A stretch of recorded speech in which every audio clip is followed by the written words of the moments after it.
tanggal 16 Agustus hari ke-229. Bacaan Yeskiel pasal 7 sampai pasal 11. Dosa dan duka cita.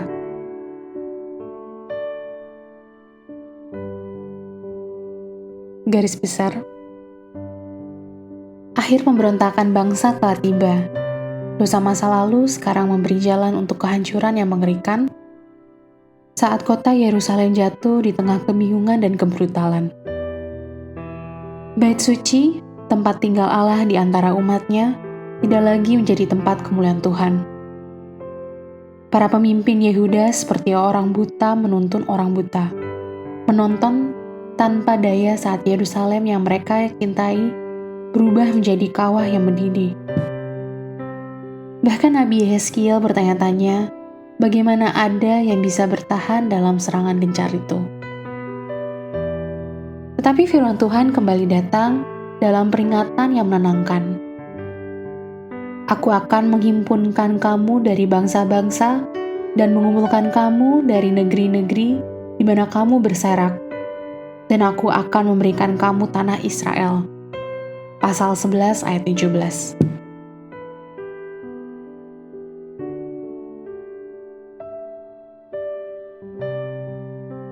Renungan harian.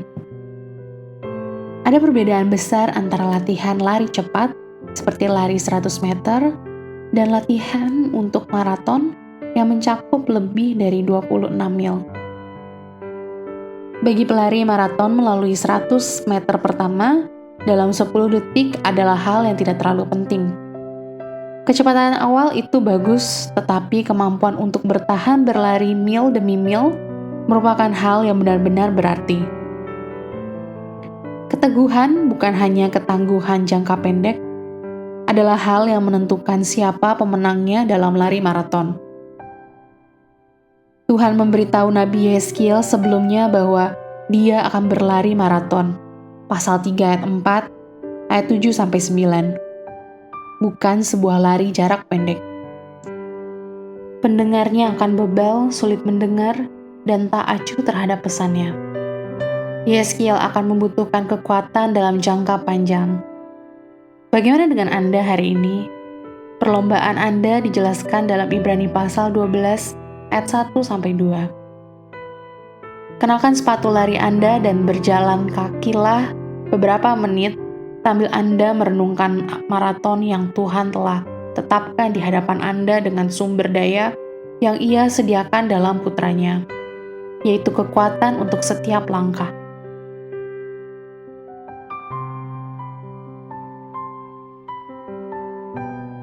Untuk melewati perjalanan tersulit, ambillah langkah satu persatu, lalu dengan kekuatan Tuhan, teruslah melangkah.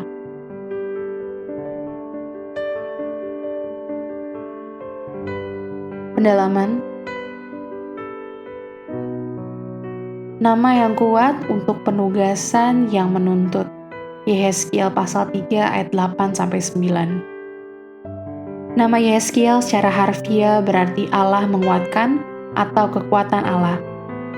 Dan namanya menjadi kesaksian hidup, pasal 3 ayat 8-9, untuk siapa Allah dapat menguatkan seorang dalam menyampaikan pesan yang menghancurkan dari pasal 7-11, minggu demi minggu selama lebih dari 20 tahun. Pengungkapan melalui rambut, Yeskiel pasal 8 ayat 3. Utusan Tuhan menangkap Yeskiel pada rambutnya untuk membawanya ke tempat kejadian adalah suatu cara yang menyakitkan tetapi efektif untuk memastikan bahwa Nabi Yeskiel dapat menangkap inti yang disampaikan.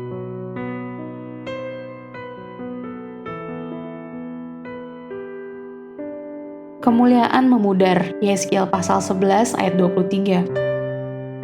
Perhatikan bagaimana penghapusan kemuliaan Allah dari bait suci secara bertahap, bergerak dari antara kerubim ke ambang bait, pasal 9 ayat 3, pasal 10 ayat 4. Kemudian naik dari tengah-tengah kota ke Bukit Zaitun sebelum menghilang sepenuhnya. pasal 11 ayat 23. Amin.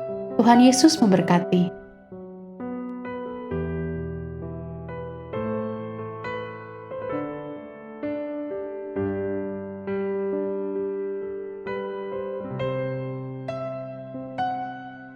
Yehezkiel pasal 7.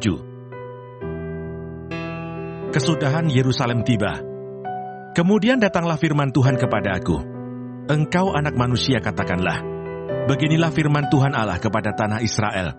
Berakhirlah keempat penjuru tanah itu.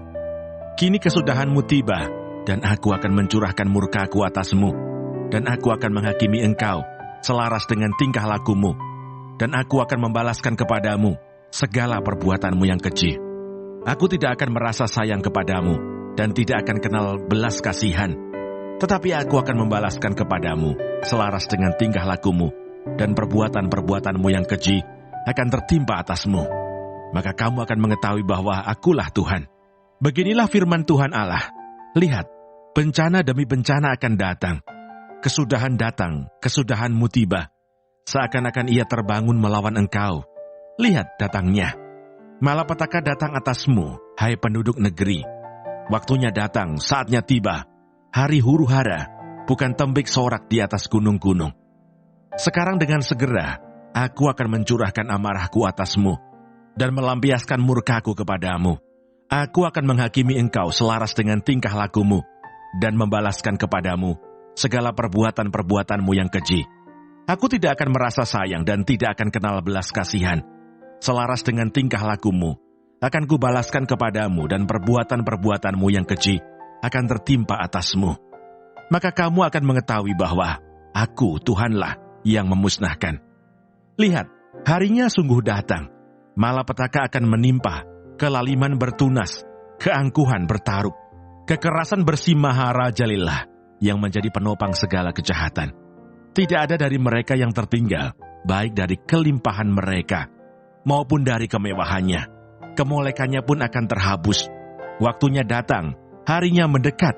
Biarlah si pembeli jangan bergembira, dan biarlah si penjual jangan berduka cita, karena kehangatan murka tertimpa atas segala kegemparan mereka. Sebab si penjual tidak akan kembali kepada jualannya, kalaupun mereka masih di tengah-tengah orang hidup, karena kehangatan murka tertimpa atas segala kegemparan mereka, dan tidak dapat ditahan lagi. Dan seorang pun tidak dapat mempertahankan hidupnya oleh karena kesalahannya. Tiuplah sangkakala dan sediakanlah segala sesuatu. Tetapi seorang pun tidak maju berperang, sebab kehangatan murkaku tertimpa atas segala kegemparan mereka. Pedang ada di luar kota, sampar dan kelaparan ada di dalam. Barang siapa yang di luar kota akan mati karena pedang, dan barang siapa yang di dalam kota akan binasa oleh kelaparan dan sampar. Dan kalaupun ada yang terluput dari antara mereka akan tinggal di gunung-gunung, seperti burung perkutut di lembah-lembah.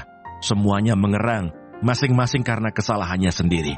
Semua tangan terkulai, dan semua orang terkencing ketakutan. Mereka akan mengenakan kain kabung, kekejutan akan meliputi mereka. Semuanya akan kehilangan muka, dan semua kepala akan digundul, sebagai tanda perkabungan.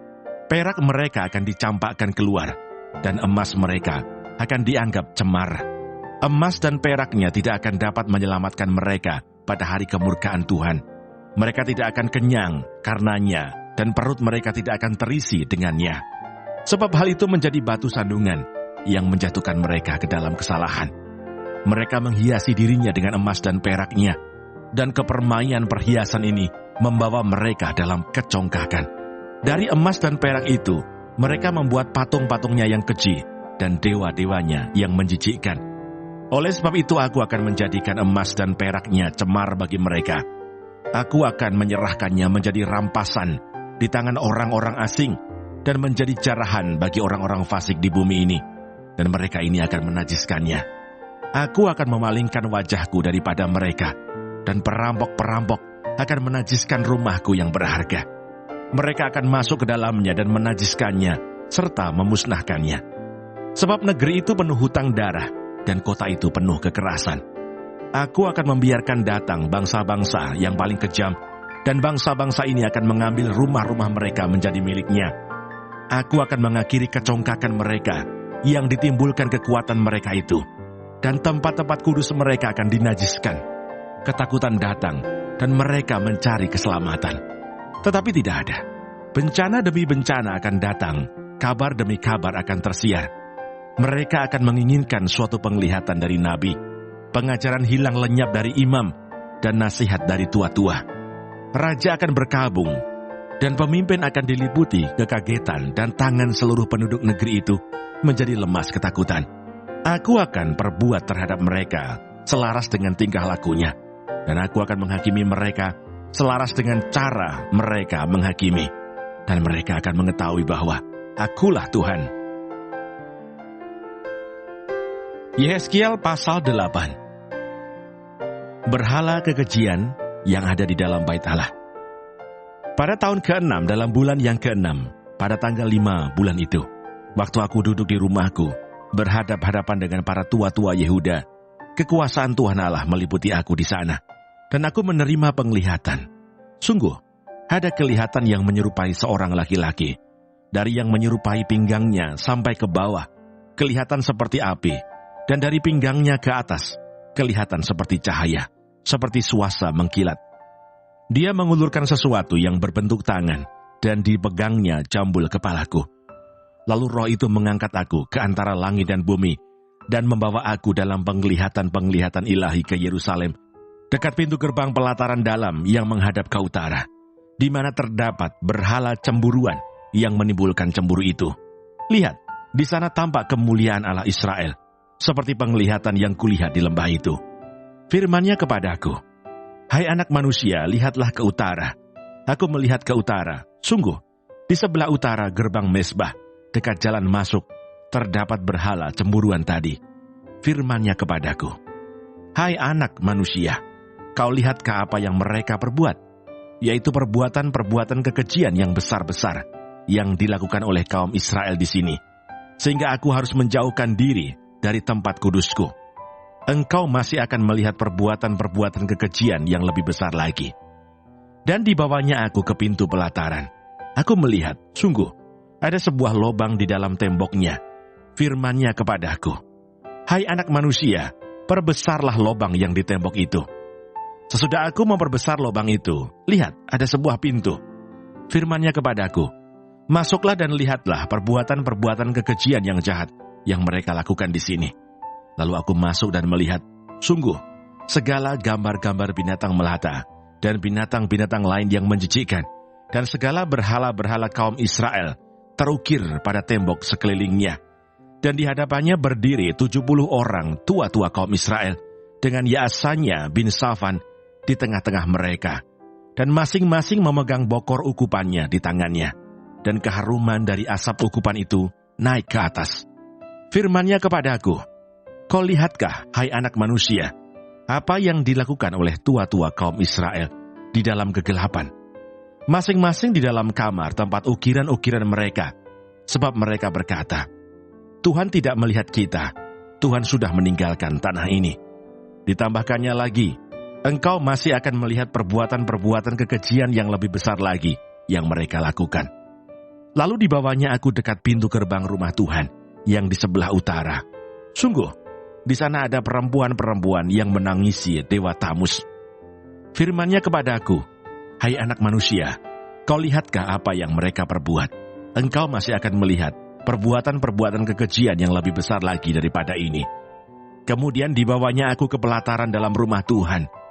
Sungguh, dekat jalan masuk ke bait Tuhan, di antara balai, bait suci dan mezbah, ada kira-kira 25 orang laki-laki yang membelakangi bait Tuhan dan menghadap ke sebelah timur sambil sujud pada matahari di sebelah timur. Lalu firman-Nya kepadaku, "Kau lihatkah itu, hai anak manusia? Perkara kecilkah itu bagi kaum Yehuda untuk melakukan perbuatan-perbuatan kekejian yang mereka lakukan di sini? Bahwa mereka memenuhi tanah ini dengan kekerasan dan dengan terus menyakiti hatiku. Sungguh mereka berkelakuan tak senonoh di hadapanku. Oleh karena itu aku akan membalas di dalam kemurkaanku. Aku tidak akan merasa sayang dan tidak akan kenal belas kasihan. Dan kalaupun mereka berseru-seru kepadaku dengan suara yang nyaring, aku tidak akan mendengarkan mereka." Yehezkiel pasal 9. Orang-orang fasik di Yerusalem dibunuh. Lalu aku mendengar dia berseru dengan suara yang nyaring, "Maju kemari, hai yang harus menjalankan hukuman atas kota ini, masing-masing dengan alat pemusnah di tangannya." Lihat 6 orang laki-laki datang dari jurusan pintu gerbang atas yang menghadap ke utara, masing-masing dengan alat pemukul di tangannya. Dan 1 orang di antara mereka berpakaian lenan, dan di sisinya terdapat suatu alat penulis. Mereka ini masuk dan berdiri di samping mezbah tembaga. Pada saat itu kemuliaan Allah Israel sudah terangkat dari atas kerub tempatnya semula ke atas ambang pintu bait suci, dan dia memanggil orang yang berpakaian lenan dan yang mempunyai alat penulis di sisinya. Firman Tuhan kepadanya, "Berjalanlah dari tengah-tengah kota, yaitu Yerusalem, dan tulislah huruf T pada dahi orang-orang yang berkeluh kesah, karena segala perbuatan-perbuatan keji yang dilakukan di sana." Dan kepada yang lain-lain aku mendengar dia berfirman, "Ikutilah dia dari belakang melalui kota itu, dan pukullah sampai mati. Janganlah merasa sayang dan jangan kenal belas kasihan. Orang-orang tua, taruna-taruna, dan dara-dara, anak-anak kecil dan perempuan-perempuan, bunuh dan musnahkan. Tetapi semua orang yang ditandai dengan huruf T itu, jangan singgung, dan mulailah dari tempat kudusku." Lalu mereka mulai dengan tua-tua yang berada di hadapan bait suci. Kemudian firman-Nya kepada mereka, "Najiskanlah bait suci itu dan penuhilah pelataran-pelatarannya dengan orang-orang yang terbunuh. Pergilah." Mereka pergi keluar dan memukuli orang-orang sampai mati di dalam kota. Sedang mereka memukuli orang-orang sampai mati, waktu itu aku tinggal di belakang. Aku sujud dan berseru, kataku, "Aduh Tuhan Allah, apakah Engkau memusnahkan seluruh sisa Israel di dalam mencurahkan amarah-Mu atas Yerusalem?" Jawabnya kepadaku, "Kesalahan kaum Israel dan Yehuda sangat banyak, sehingga tanah ini penuh hutang darah, dan kota ini penuh ketidakadilan. Sebab mereka berkata, Tuhan sudah meninggalkan tanah ini, dan Tuhan tidak melihatnya. Karena itu aku juga tidak akan merasa sayang, dan tidak akan kenal belas kasihan. Kelakuan mereka akan kutimpakan atas kepala mereka. Lihat, orang yang berpakaian lenan itu, dan yang mempunyai alat penulis di sisinya, memberi laporan, katanya, Aku sudah kerjakan seperti Engkau perintahkan kepadaku." Yehezkiel pasal 10. Kemuliaan Tuhan meninggalkan bait suci. Lalu aku melihat, sungguh, di atas cakrawala yang di atas kepala kerub, tampak di atas mereka sesuatu yang menyerupai tahta, yang seperti permata lasurit kelihatannya. Maka ia berkata kepada orang yang berpakaian lenan itu, "Masuklah ke bawah kerub dari antara roda-rodanya, dan penuhilah rangkup tanganmu dengan bara api dari tengah-tengah kerub itu, dan hamburkan ke atas kota itu." Lalu aku melihat dia masuk.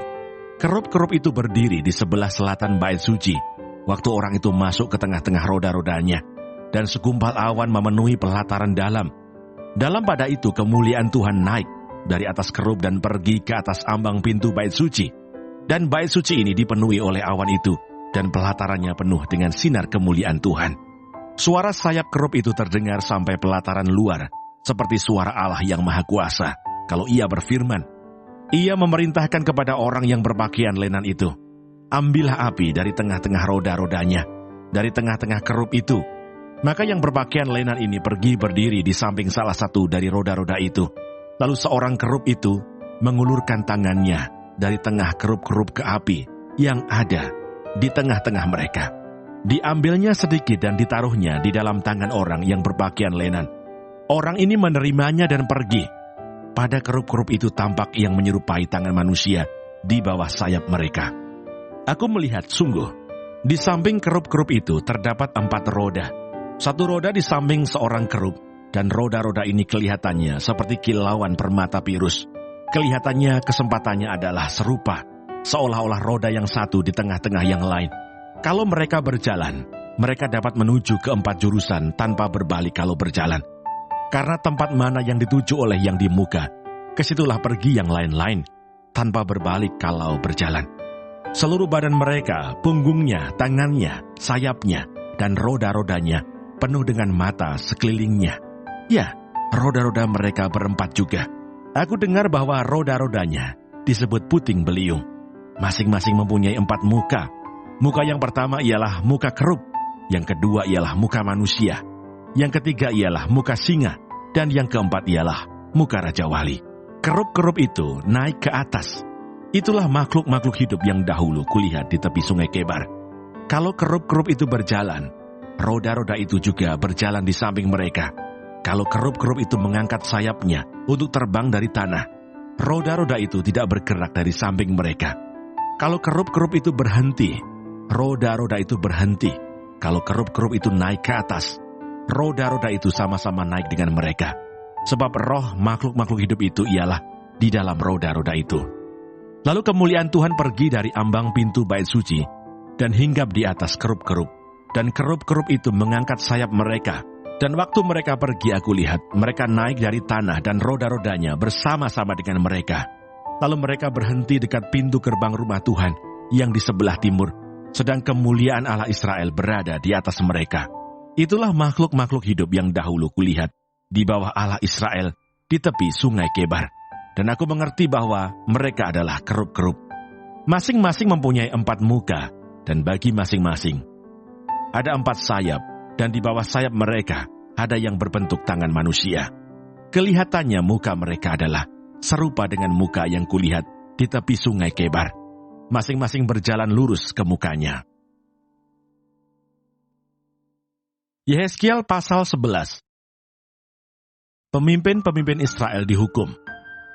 Lalu roh itu mengangkat aku dan membawa aku ke pintu gerbang timur dari rumah Tuhan, pintu yang menghadap ke sebelah timur. Lihat, di dalam pintu gerbang itu ada 25 orang, dan di antara mereka kulihat Yasanya bin Azur dan Pelaca bin Benaya, yaitu pemimpin-pemimpin bangsa. Firman-Nya kepada aku, "Hai anak manusia, inilah orang-orang yang merancang kedurjanaan dan menaburkan nasihat jahat di kota ini, yang mengatakan, bukankah belum lama berselang rumah-rumah kita dibangun kembali? Kota inilah periuk dan kita dagingnya. Oleh sebab itu bernubuatlah melawan mereka, bernubuatlah, hai anak manusia." Maka roh Tuhan meliputi aku dan Tuhan berfirman kepadaku, "Katakanlah, beginilah firman Tuhan, kamu berkata-kata begini, hai kaum Israel, dan aku tahu apa yang timbul dalam hatimu. Orang-orang yang kamu bunuh di kota ini bertambah banyak, dan kamu penuhi jalan-jalannya dengan mereka. Oleh sebab itu beginilah firman Tuhan Allah, orang-orang yang kamu bunuh di kota ini, merekalah dagingnya, dan kota inilah periuk. Tetapi kamu akan kugiring keluar dari dalamnya. Kamu takut kepada pedang, tetapi aku akan mendatangkan pedang atasmu. Demikianlah firman Tuhan Allah. Aku akan menggiring kamu keluar dari dalamnya, dan menyerahkan kamu di tangan orang-orang asing, dan menjatuhkan hukuman-hukuman kepadamu. Kamu akan berebahan karena pedang, dan di tanah Israel aku akan menghukum kamu, dan kamu akan mengetahui bahwa akulah Tuhan. Kota ini tidak akan menjadi periuk bagimu, ataupun kamu seakan-akan daging di dalamnya. Di tanah Israel aku akan menghukum kamu, dan kamu akan mengetahui bahwa akulah Tuhan, karena kelakuanmu tidak selaras dengan ketetapan-ketetapanku, dan peraturan-peraturanku tidak kamu lakukan. Bahkan engkau melakukan peraturan-peraturan bangsa-bangsa yang di sekitarmu. Maka sedang aku bernubuat, matilah Pelaca bin Benaya. Lalu aku sujud dan berseru dengan suara nyaring, kataku, aduh Tuhan Allah, apakah engkau menghabiskan sisa Israel? Janji tentang pembaharuan Israel. Kemudian datanglah firman Tuhan kepadaku, hai anak manusia, penduduk-penduduk Yerusalem berkata tentang semua saudara-saudaramu, tentang kaum kerabatmu, dan segenap kaum Israel dalam keseluruhannya. Mereka telah jauh dari Tuhan, kepada kami tanah ini diberikan menjadi milik. Oleh sebab itu katakanlah, beginilah firman Tuhan Allah, walaupun aku membawa mereka jauh-jauh di antara bangsa-bangsa, dan menyerahkan mereka di negeri-negeri itu, dan aku menjadi tempat kudus yang sedikit artinya bagi mereka di negeri-negeri di mana mereka datang. Oleh sebab itu katakanlah, beginilah firman Tuhan Allah, aku akan menghimpunkan kamu dari bangsa-bangsa, dan mengumpulkan kamu dari negeri-negeri di mana kamu berserak, dan aku akan memberikan kamu tanah Israel. Maka sesudah mereka datang di sana, mereka akan menjauhkan segala dewa-dewanya yang menjijikkan, dan segala perbuatan-perbuatan yang keji dari tanah itu. Aku akan memberikan mereka hati yang lain, dan roh yang baru di dalam batin mereka. Juga aku akan menjauhkan dari tubuh mereka hati yang keras, dan memberikan mereka hati yang taat, supaya mereka hidup menurut segala ketetapanku dan peraturan-peraturanku dengan setia. Maka mereka akan menjadi umatku, dan aku akan menjadi Allah mereka. Mengenai mereka yang hatinya berpaut pada dewa-dewanya yang menjijikkan dan pada perbuatan-perbuatannya yang keji, aku akan menimpakan kelakuan mereka atas kepalanya sendiri. Demikianlah firman Tuhan Allah.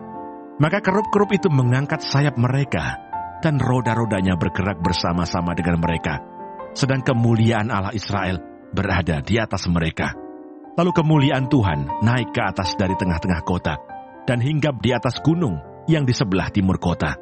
Dan roh itu mengangkat aku, dan membawa aku kembali di dalam penglihatan yang dari roh Allah, ke negeri Kasdim, kepada para buangan. Lalu menghilanglah penglihatan yang kulihat itu daripadaku, dan aku sampaikan kepada para buangan itu segala sesuatu yang diperlihatkan Tuhan kepadaku.